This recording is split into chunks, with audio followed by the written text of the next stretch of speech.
G'day guys, Matt Brand here. Today I'm reviewing the new Sonata N-Line. It has just arrived in Australia. Of course, we're late to the party, as always. In a world of SUV, absolutely everything, this is a huge breath of fresh air. What you're looking at is a family sports sedan that's faster than a Golf GTI, is almost as practical as a Kia Stinger GT, and costs just a few $1,000s more than a top-spec Toyota Prius. Now, the Sonata competes with things like the Toyota Camry, the Volkswagen Passat, the Mazda 6, and the Honda Accord. Today, we're going to be doing a detailed review of the Sonata N-Line, and if you haven't already, I would love it if you could subscribe and hit the notification bell so you can see every time I review a dying breed like this. Now, the Sonata range in Australia is pretty simple because we get one. We get the fully spec'd N-Line Premium, which starts at just under 56,000 Australian dollars drive away. You might be thinking that because it's so cheap, there's something wrong with it. But what a lot of people don't realize is that Hyundai, Kia, Genesis, the brand, they are the most vertically integrated car company out there. That means that they own the steel manufacturing through to the cargo containers that take this across the globe. So they keep costs down because, well, they own everything. They don't have to pay a middleman. You know, when I got into this thing and I put my foot down, I was shocked by how powerful it was. This thing is so quick. So powering the N-Line is a 2.5 litre 4-cylinder turbo petrol engine, and it pumps out 213 kilowatt of power and 422 Newton meters of torque, which is an enormous amount for a 4-cylinder engine. The 0 to 100 or 0 to 62 miles per hour is... ooh.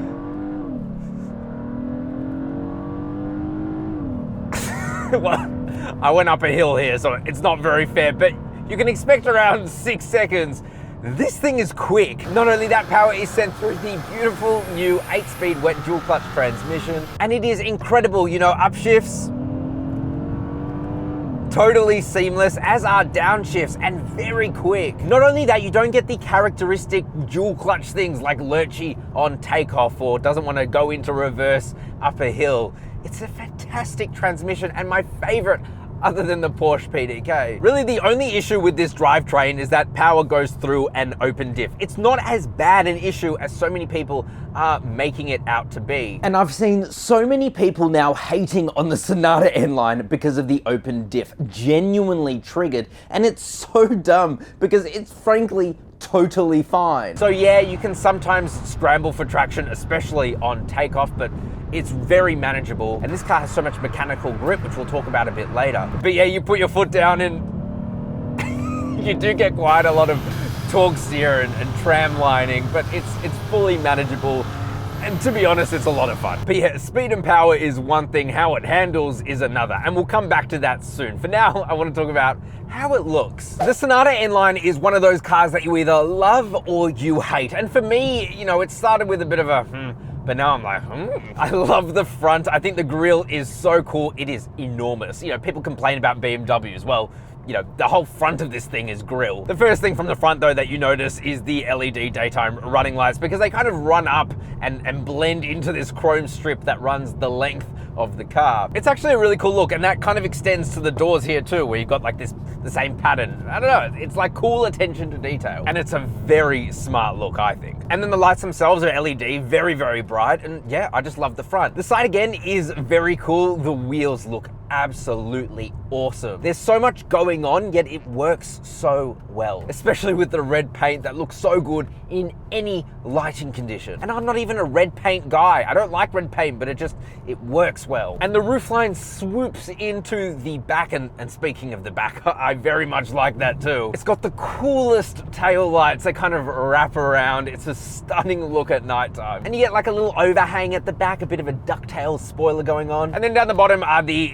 exhausts, which, I mean, they look a little bit funky. They don't sound that great, but I'd rather have real exhaust than not. Oh yeah, and the boot release is completely hidden. It's in like the top middle part of the Hyundai badge, completely unlabeled. You wouldn't even know it was there unless you know. Overall, I love the way that the Sonata looks. I'm really happy that Hyundai are stepping out and making their own kind of genre of cars, not following the mainstream. I think it looks absolutely awesome. But let me know what you guys think in the comment section below. Moving to the interior now, and let me tell you, this is a very nice place to be. You have soft touch materials absolutely everywhere. Everything feels really sturdy and well put together. Design is a little bit drab because it's just black plastics everywhere, but it's really not that bad. I love the air conditioning controls. They're like a digital analog system, and it just works so well and very intuitive. Unlike the Golf GTI I recently drove. Excuse me while I give it some sauce.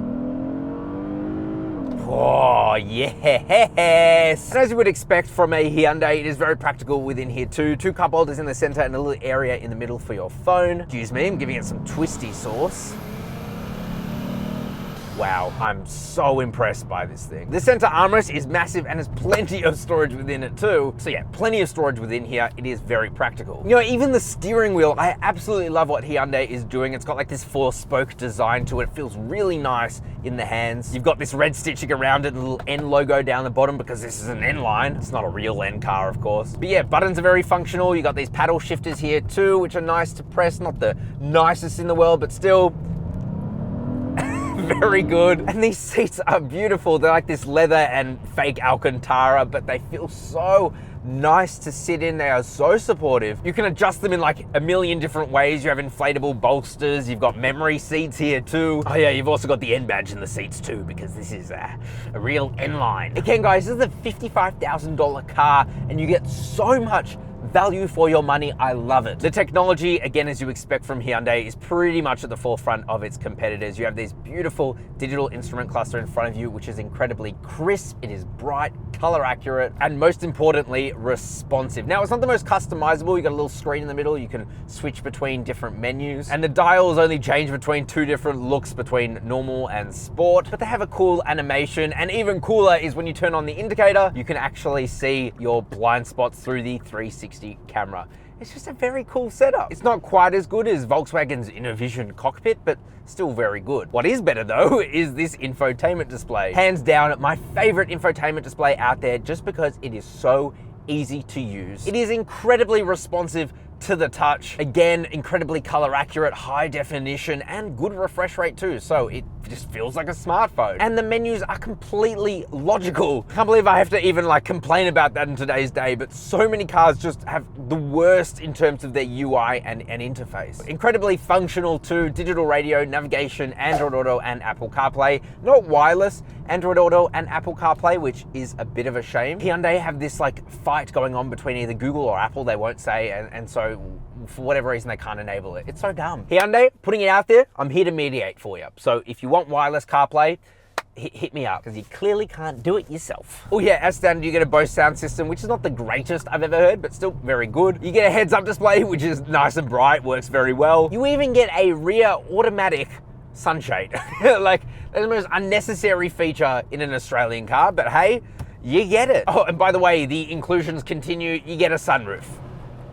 Awesome. And then in terms of I/O, you get 2 USB ports, a 12-volt socket, and a wireless charger. Of course, being a practical sedan, you get rear seats. The rear seats, by the way, are heated. Again, such an unnecessary but great feature. You also get the same beautiful seats back there with like the faux Alcantara and leather. You get a couple of air vents back there and a USB port too. And you also get sunshades. And at 5'11", I've got plenty of legroom, headroom, and toe room. So it's a very good place to be. Boot space, again, very good. Now, yes, it's not as practical as an SUV, but it's pretty much there. Oh yeah, the shifter absolutely sucks. I hate it. I don't know why they use these stupid buttons. It's not cool, man. It's not cool. Enough about practicality though. What you want to know is, how does this thing drive? And it is amazing. Now, as I said, this thing has an open diff at the front, but it doesn't matter because it just has so much mechanical grip to it anyway. It absolutely hooks up to the road. This thing is confidence inspiring. Now, this doesn't come with any sort of adaptive dampers, but it doesn't need to. It's got a single tune of suspension, but that tune is done by Australians in Australia for our roads. And so you instantly get one of the best handling cars out there regardless.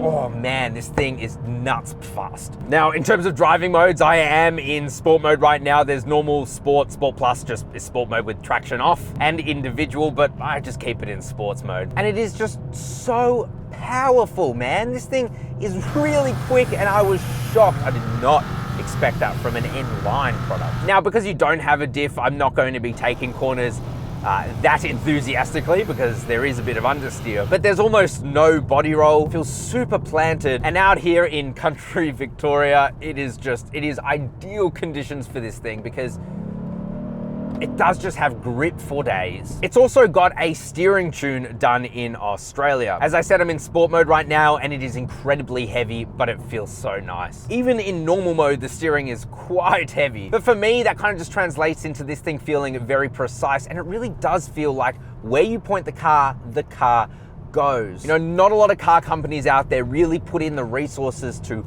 fine-tune a car for a market, but that's exactly what Hyundai have done here, and they have made an absolute gem. And it's sad because it's a dying breed.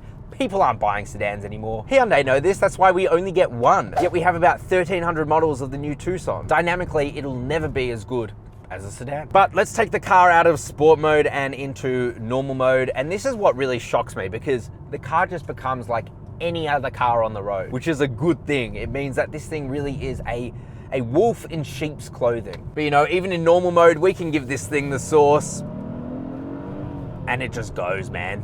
In terms of fuel economy, I'm getting about 10.5 liters per 100 kilometers. That is with a lot of flooring of the car, so you can expect probably just under. In terms of is it worth it, I think absolutely yes. It is so much more fun than a Toyota Camry, which, like, honestly, that car sucks the life out of me. It just has more character, it has more flair, and it can do absolutely everything. For 55 grand, I think, hell yes, it is better than pretty much all of its competition, and a lot of SUVs out there too. But I'm curious, what do you guys think about the Hyundai Sonata N-Line? Is it a dying breed? Of course, like the video and subscribe to the channel if you are new. I'd love to have you around. Click over there to watch one of my other reviews. I highly recommend it. And as always, I'll see you next week.